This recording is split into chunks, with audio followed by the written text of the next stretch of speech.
Pro athlete दुनिया के कुछ हाईएस्ट पेड लोगों में से एक होते हैं, फिर चाहे स्लैम डंक हो, टचडाउन हो या होम रन। यदि आप लोगों का मनोरंजन कर पाए तो आप पर नोटों की बरसात होगी। लेकिन कहते हैं ना, सफलता के साथ जिम्मेदारियां भी बढ़ जाती हैं। पर हमारे सभी पसंदीदा सितारे इस कहावत पर खरे नहीं उतर पाते। भले ही golden bathtub, rock and roll cafe या झगड़ालू तलाक पर उड़ाया पैसा हो, ये वीडियो खेल के ऐसे नायकों पर है जिनके फैसले उनके लिए खलनायक साबित हुए।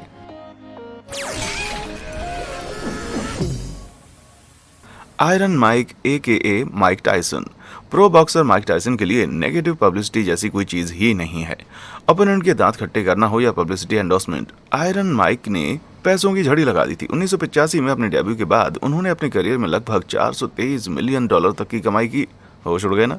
सवाल यह है कि माइक ने इतने पैसे का क्या किया। तो सुनिए, उन्होंने ऐसे अंधाधुंध तरीके से इसको उड़ाया कि सुन के यकीन नहीं होगा। शानदार हवेलियों से लेकर लिमोजीन, पार्टीज, कपड़े, मोटर बाइक और बंगाल टाइगर तक। जी हाँ, आपने एकदम सही सुना। माइक टायसन ने पालने के लिए 3 टाइगर्स खरीदे, जो उनके साथ ही $2.5 मिलियन की 6 में से एक हवेली में रहते थे।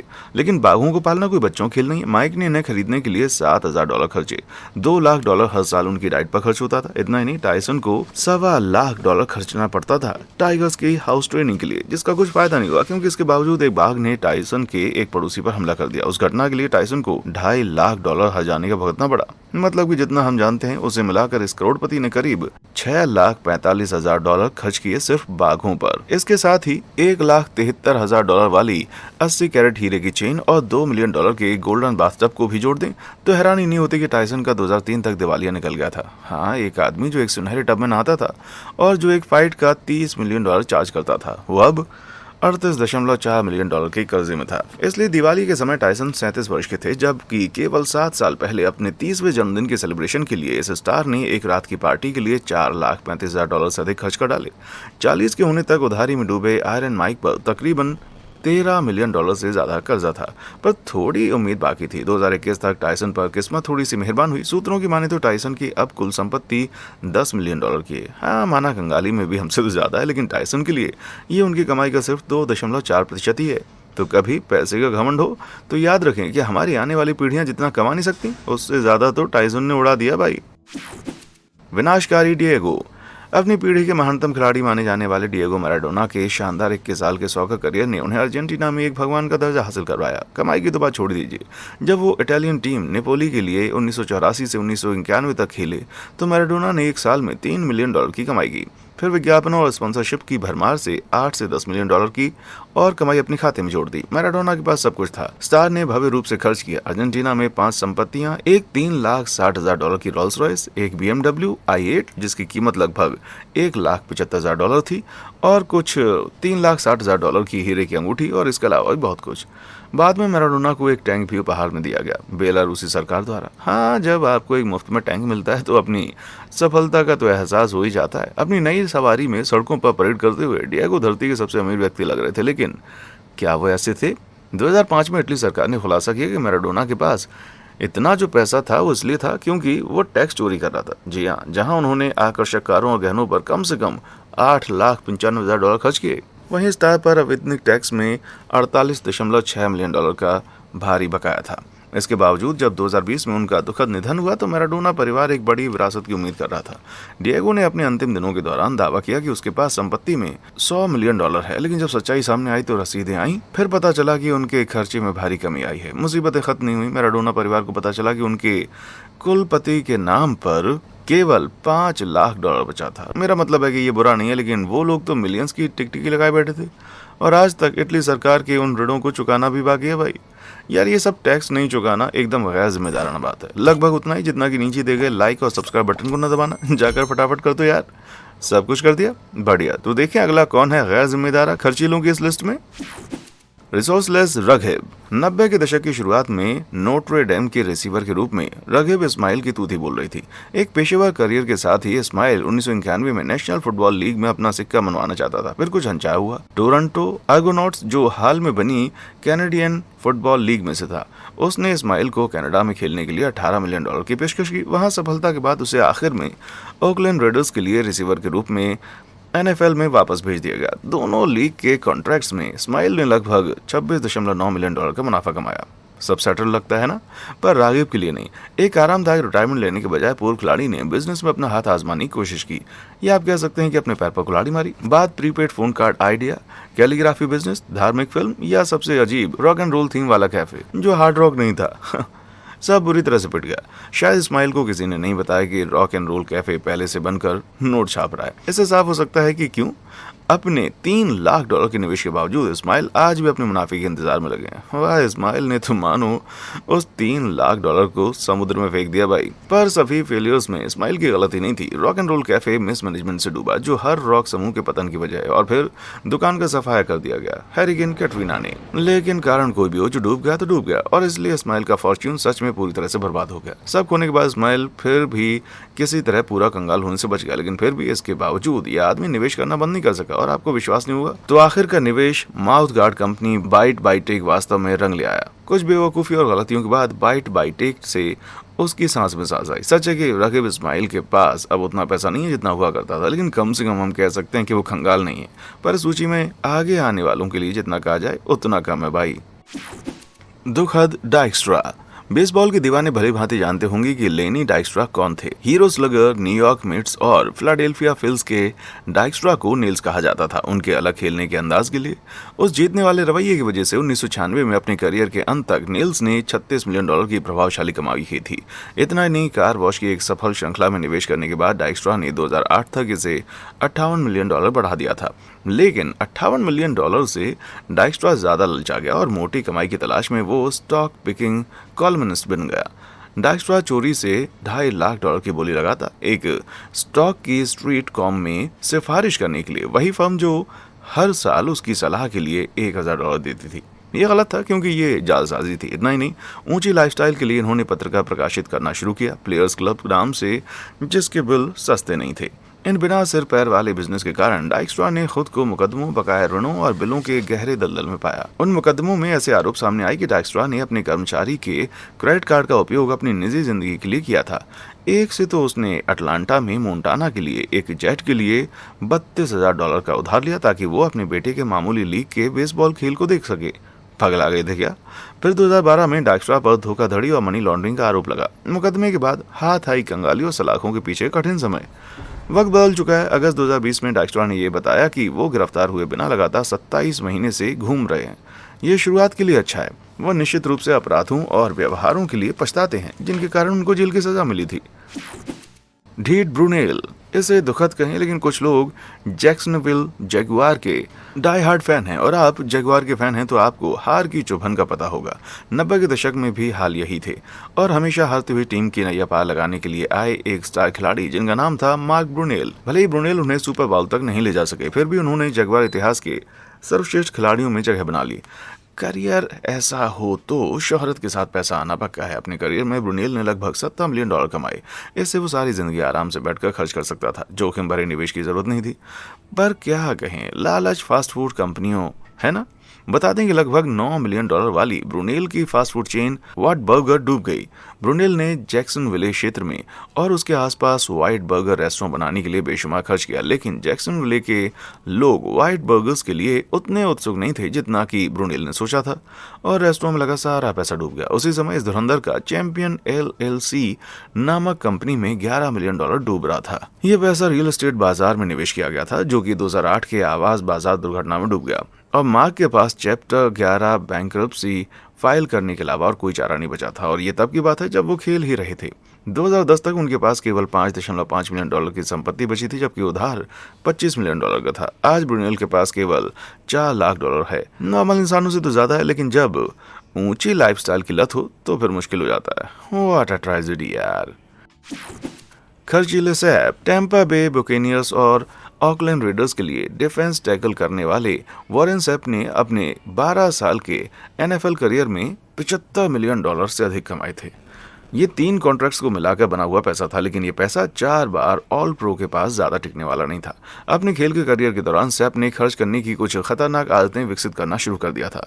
$4.1 मिलियन की हवेली, $1200 के शेर की खाल और 240 जोड़े एयर जॉर्डन जैसी चीजों पर नकदी उड़ाने से वो बिल्कुल नहीं हटे। एक जोड़े की कीमत $6000 से अधिक थी, मतलब कि एक ही जूते के 240 जोड़े पर $6000। एक महान और प्रतिष्ठित जूता, इसमें कोई शक नहीं है, लेकिन इतनी मोटी रकम को अकेले जूतों पर खर्च करने वालों का समय आना ही बुरा था। ऐसा आप सैप के 2 अन्य अनावश्यक खर्चों से कह सकते हैं। एक महिला की एक बड़ी नग्न पेंटिंग और मोहम्मद अली के साइन किए बॉक्सिंग ग्लव्स, दोनों निहायती महंगे थे। उनका अनावश्यक खर्च पूरी तरह से समझ और कंट्रोल से बाहर था। 2012 में ये सब रोक कर सैप को बैंक्रप्सी फाइल करनी पड़ी और उन सभी दस्तानों और जूतों और शेयर की खाल का क्या हुआ? आया ना ऊंट पहाड़ के नीचे भाई। उस समय सैप के पास केवल $6.45 मिलियन की संपत्ति थी, जो कि कर्ज की राशि थी। $6.7 मिलियन से थोड़ा कम था। उस कर्ज को चुकाने के लिए सैप ने NFL में नेटवर्क पर एक विशेषज्ञ के रूप में काम किया और एक महीने में $45,000 से अधिक की कमाई की। उसके लिए चीजें बदल रही थी जब तक कि उसे 2015 में गिरफ्तार नहीं किया गया। सॉलिसिटेशन चार्जेस की वजह से नौकरी भी गई। आजकल सैप का सारा वक्त उधार की गिनती में बीतता है भाई, पर कभी कभी अदालत में ब्रीफिंग के दौरान उनके दर्शन हो जाते हैं। ऐसा लगता है कि उसने कभी नहीं सोचा था कि इतने बुरे दिन भी आएंगे मेरे भाई। लापरवाह रोडमैन। डेनिस रोडमैन से मोहित ना होना जरा मुश्किल है, जिन्हें द वॉर्म कहा जाता है। अपनी अविश्वसनीय रिबाउंडिंग क्षमता के लिए रोडमैन ने अपनी NBA करियर के दौरान लगभग $27 मिलियन कमाए और अपनी प्रसिद्धि के चरम पर रोडमैन NBA में 10वें सबसे ज्यादा कमाने वाले खिलाड़ी थे। तो इसमें कोई आश्चर्य की बात नहीं कि रोडमैन ने लेविश लाइफस्टाइल अपने लिए चुना। 1996 में उसने एक 2 मंजिला एहले घर सीशोर ड्राइव पर $8,25,000 में खरीदा। न्यूपोर्ट बीच का ये घर पार्टी सेंट्रल बन गया, जिसमें मौज मस्ती करने वाले लोग थे और थी बहुत सारी महंगी पार्टियां भी। और ड्राइव के रास्ते में पार्टी में जाने वाले मेहमान रोडमैन के उच्च मूल्य वाली कार कलेक्शन भी देख सकते थे। कस्टम पेंटेड हमर H1, custom painted Lamborghini Gallardo, custom fitted 1996 Porsche 993 TT और एक रेट्रो 1959 कैडिलैक कन्वर्टिबल। और ये तो बस शुरुआत भर थी उनके मल्टी मिलियन कलेक्शन की। हालांकि उसके पास ये शो ऑफ करने के लिए पैसे नहीं बचे। 1997 में उन्हें एक बार $1 मिलियन गंवाने पड़े जब उन्होंने एक रेफरी की कमर में लात मार दी और उनको भारी जुर्माना भरना पड़ा और 11 गेम के निलंबन का सामना करना पड़ा। ये एक महंगी गलती थी। उन्हें वास्तव में ऐसी गलती कभी नहीं करनी चाहिए थी। 2012 तक द वॉर्म ने आखिरकार अपनी अजीबोगरीब जीवन शैली पर सभी नकदी खत्म कर दी। उसी साल रोडमैन उन आरोपों के लिए अदालत में पेश हुए जिसमें उन्होंने अपनी पूर्व पत्नी को बाल सहायता में $8 लाख का भुगतान करना था। पर वहां रोडमैन के वकीलों ने दावा किया कि खिलाड़ी के पास पैसे देने का कोई साधन नहीं था, क्योंकि पूर्व करोड़पति के पास पैसा नहीं था। मुश्किल से बचे खुचे पैसे से खुद का गुजारा कर पाते थे। अब रोडमैन के NBA कमाई का 2% से भी कम मूल्य $5 लाख रह गया था। इस खिलाड़ी पर यही जचता है 4 दिन की चांदनी और फिर अंधेरी रात। बोरिस के बिल। मुट्ठी भर खिलाड़ियों को ही वो सब मिल पाता है जो बोरिस बेकर ने अपने करियर में पाया। 1985 और 1996 के बीच बेकर ने 3 Wimbledon champion, 2 Australian open, 1 US open जीता। इन सफलताओं के साथ और 76.9% की एकल करियर जीत दर के साथ आप सोचिए कितनी कमाई की होगी। सिर्फ पुरस्कार राशि से बेकर ने $25 मिलियन की कमाई की, लेकिन उसका आधा भी नहीं था। सच में स्पॉन्सरशिप और बाकी सौदों को मिलाकर बेकर ने और $105 मिलियन कमाए। मतलब करियर की कुल कमाई हुई $130 मिलियन। लेकिन जब तक आप सावधान नहीं रहते ये नकदी जल्दी ही जा सकती है। 1999 में रिटायर होने के बाद अपनी पहली पत्नी बारबरा फेल्ड्स के साथ एक झगड़ालू तलाक के कारण खिलाड़ी की $25 मिलियन का नुकसान हुआ। डाइवोर्स में बेकर ने मियामी में एक लग्जरी कॉन्डो खो दिया। इसके साथ लंदन में फेल्ड्स की संपत्ति खरीदने के लिए $1.2 मिलियन का और भुगतान करने के लिए मजबूर होना पड़ा। 2002 में बेकर के कर्ज बढ़ गए जब जर्मन सरकार ने खुलासा किया कि उसने करों में $3 मिलियन की चोरी की। जेल से बचने के लिए बेकर को €3 लाख का भारी जुर्माना स्वीकार करने के लिए मजबूर किया गया। आज के $4.5 लाख से थोड़ा ज्यादा। 10 साल बाद भी बेकर कर्ज में डूबा हुआ था। मोलार्को में एक लग्जरी विला पर 62 एकड़ की संपत्ति, जिसमें बास्केटबॉल कोर्ट, गेस्ट हाउस और ऑरेंज ग्रोव था। एक टाइम पर अमीर आदमी खर्च बढ़ाने पर तुला था, जो कि अब मुमकिन नहीं था। ये सब थोड़ा थोड़ा करके 2017 में सामने आया, जब लगभग $130 मिलियन में से सभी को उड़ा चुके थे बेकर। एक ब्रिटिश न्यायाधीश ने बैंकरप्ट को घोषित कर दिया। हालांकि अदालत ने एक ठोस संख्या देने में संकोच किया। यह बताया गया कि वो $54 मिलियन मूल्य के कर्जे में था। बेकर को अपनी मेहनत से कमाए गए ट्रॉफीज की नीलामी करनी पड़ी, जिसमें उसने $9,37,827 जुटाए थे, लेकिन ये सब काफी नहीं था। 2019 में अपनी कंगाली से लगे प्रतिबंधों को 16 अक्टूबर 2031 तक बढ़ाने की अर्जी के लिए ये तब हुआ जब बेकर को $6.1 मिलियन से अधिक की संपत्ति छिपाते हुए पाया गया। मुझे लगता है दिवालियेपन और बेकर के बीच जीत हुई दिवालियेपन की। बदहाल जॉर्ज 1963 से 1974 तक George best football team Manchester United के महान खिलाड़ी ने टीम के लिए 361 प्रदर्शनों में 137 गोल किए और उसने क्लब के दिग्गज के रूप में अपनी जगह पक्की कर ली। हालांकि वह सारी सफलता बिना बदनामी के नहीं आई। बेस्ट को पहले सेलिब्रिटी फुटबॉल खिलाड़ियों में से एक बनने का गौरव प्राप्त है जो अपनी करियर की ऊंचाई में हर साल $1 मिलियन के बराबर कमा रहा था। उसमें से ज्यादातर का उपयोग वो खिलाड़ी की अश्लील पार्टी को बढ़ावा देने के लिए करता था, जिसे बेस्ट ने स्वीकार नहीं किया। जब बेस्ट ने 1983 में दिवालिया होने के लिए अर्जी दी तो उन्होंने खुले तौर पर अपने पैसे का 90% हिस्सा महिलाओं, शराब और तेज कारों पर खर्च करने की बात दुनिया के सामने स्वीकार की। इसका मतलब ये भी था कि वो €16,000 अवैतनिक कर बिल का भुगतान नहीं कर सकता था, जो कि £60,000 तक बढ़ गया था। आज 10 साल के कंपैरिजन में लगभग $2 लाख, जिसका नतीजा ये हुआ कि 1984 में रिटायर होने के तुरंत बाद सुपरस्टार पूरी तरह से टूट गया। पार्टी के साथ उन्हें शराब की लत और फिर बीमारी ने जकड़ लिया। उनके अंतिम शब्द जो the news of the world में छपे थे वो थे, मेरी तरह मत मरना। आंखें भर आई भाई। अमर्यादित Iverson the answer. Allen Iverson को एनबीए के अब तक के सबसे सर्वश्रेष्ठ खिलाड़ियों में से एक माना जाता है। उनकी सफलता को बयां करने के लिए सुने कि एवर्सन का प्लेऑफ स्कोरिंग औसत 29.7 अंक प्रति गेम था, जो महान माइकल जॉर्डन के बाद दूसरे स्थान पर है। अपने 15 साल के करियर में एलन एवर्सन ने $155 मिलियन की कमाई की। अब एवर्सन ने इसे निवेश नहीं किया या इसे बचा कर रखा। इस वीडियो में कई भटकाने वाले सितारों की तरह एवर्सन ने भी इसको सीधे खर्च किया। उनके मासिक खर्चे में कपड़ों पर $10,000, रेस्टोरेंट पर $10,000 और किराने के सामान पर भी $10,000 से ज्यादा शामिल थे। हाँ, टॉयलेट पेपर और प्याज पर महीने में $10,000। ऐसा इसलिए है क्योंकि एवर्सन ने अपने पूरे दल के लिए खरीदारी की, जिसमें 50 लोग शामिल हो सकते हैं। अब एवर्सन ने अपने दोस्तों पर भरोसा किया, लेकिन ये सबसे अच्छा निर्णय नहीं था। बैंकों की माने तो एवर्सन अपनी सारी नकदी अपनी हवेली के आसपास पड़े कचरे हुए थैलों में रखता था और कभी कभी 1 या 2 बैग रहस्यमय तरीके से गायब हो जाते थे। इसे पता लगाने के लिए जासूसी की जरूरत नहीं है कि इसके पीछे कौन था, लेकिन ऐसा नहीं था कि एवर्सन इसे खुद पर उड़ा रहे थे। उसके दोस्तों ने खुलासा किया कि वह स्ट्रिप क्लबों में नियमित रूप से $30,000 और $40,000 हर रात लुटाता था। हर रात की ये कहानी थी कि एवर्सन पिछली रात को अपना पैसा निकाल कर फिर इसे दूसरी रात क्लबों में उड़ाएगा। वाह। एवर्सन की फिजूल खर्ची बिना लगाम के जारी रही। एक समय पर उनका खर्च इतना ज्यादा था कि हवाई अड्डे पर एक फ्लाइट से उतर के एवर्सन ने एक पूरी नई कार खरीदी, क्योंकि वो भूल गया कि उसकी गाड़ी कहाँ खड़ी है। यह सिर्फ शेख ही जता रहा था। इस तरह की बेवकूफ़ियों के कारण 2012 तक एवर्सन की सारी संपत्ति खत्म हो गई। खिलाड़ी को खुद को मजबूर होकर दिवालिया घोषित करना पड़ा जब वो जॉर्जिया के एक जौहरी का $9 लाख का कर्ज नहीं चुका सका। लालच का अंत बुरा होता है भाई, लेकिन सौभाग्य से एवर्सन के पास एक लाइफलाइन बाकी है। रीबॉक के साथ एक स्पोर्ट्स एंडोर्समेंट कॉन्ट्रैक्ट के तहत एवर्सन के पास एक आजीवन सौदा है, जिसमें 1 वर्ष में $8 लाख का भुगतान और $32 मिलियन का ट्रस्ट फंड शामिल है, जिसे वो वर्ष 2030 में प्राप्त करेगा। अपनी लापरवाही के बावजूद कुछ सालों में एवर्सन शायद अपनी पुरानी खर्च करने की आदतों पर वापस आ जाए। स्ट्रिपर्स के तो अच्छे दिन आने वाले मेरे भाई। बर्बाद रैंडी। एनबीए में अपने 12 साल के करियर के दौरान रैंडी ब्राउन ने $15 मिलियन की कमाई। ब्राउन के लिए वो 12 सफल वर्ष थे, जिन्होंने शिकागो बुल्स के साथ 3 चैंपियनशिप जीती। माइकल जॉर्डन की अगुवाई के दौरान जीती गई सभी एनबीए चैंपियनशिप रिंग्स में से कुछ सबसे मूल्यवान थी। यह इस प्रकार की ऐतिहासिक प्रशंसा है कि कुछ बास्केटबॉल खिलाड़ी केवल एक दिन के मालिक होने का सपना देख सकते हैं, लेकिन अपने चैंपियनशिप रिंग के साथ ब्राउन का समय टिकने वाला नहीं था। अचल संपत्ति और रेस्टोरेंट व्यवसायों में खराब निवेश के बाद ब्राउन के पास जनवरी 2008 में दिवालिया घोषित करने के अलावा कोई विकल्प नहीं बचा था। और अनुमान लगाएं कि खिलाड़ी को कौन सी मूल्यवान संपत्ति नीलाम करनी पड़ी होगी। हाँ, उनकी अंगूठियों को। एक बेहद दर्दनाक फैसले में ब्राउन को अपनी 3 अंगूठियां बेचने के लिए मजबूर होना पड़ा। अपने करियर के ताज के गहने, वो भी कर्ज लेने वालों को एक गुमनाम बोली लगाने वाले ने तीनों के लिए $53,833 मिलियन का भुगतान किया, लेकिन कहा जाता है कि इससे कोई खास फायदा नहीं हुआ। कीमत की छोड़िए, ब्राउन को अपने करियर की कमाई खोनी पड़ी और एक शक्तिशाली अंगूठी खोना कितना झोल कर सकती है, ये तो गोलम को जाकर पूछो भाई। लापरवाह कैंसिको। अपने 462 घरेलू रन के साथ जोस कैंसिको ने बेसबॉल करियर में ओकलैंड एथलेटिक्स और न्यूयॉर्क यांकीज के साथ 2 विश्व सीरीज खिताब जीते। कैंसिको एमएलबी सर्वश्रेष्ठ में से एक था, 6 बार ऑल स्टार और 1988 और 1991 दोनों सीजन में होम रन लीडर। हम जानते हैं कि प्रीमियम सफलता का अर्थ है प्रीमियम नकद।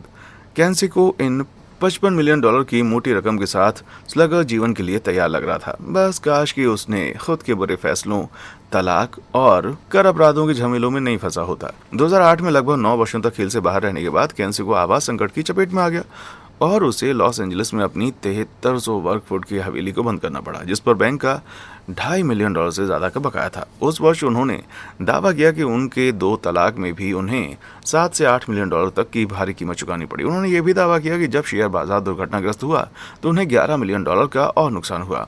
कैंसिको का सबसे बुरा वक्त तब आया जब उसे केवल $20 के साथ एक दोस्त के साथ गैराज में रहना पड़ा। 2012 में एक रिपोर्टर ने खुलासा किया कि कैंसिको पर अभी भी अवैतनिक करों में IRS $1.1 मिलियन का बकाया है। उस वर्ष उन्होंने अध्याय 7 दिवालियापन के लिए दायर किया। अफसोस की बात है कि यह उसके लिए बहुत ही बुरा हुआ। 2021 में जोस ने एक बारस्टूल स्पोर्ट्स इंटर्न के खिलाफ एक शौकिया मुक्केबाजी मैच में हिस्सा लेने के लिए $50,000 का प्रस्ताव लिया। वो 10 सेकंड से भी कम समय में बुरी तरीके से हार गया था। $55 मिलियन से $50,000 का एक लंबा बुरा रास्ता, मतलब अर्श से सीधे फर्श पर।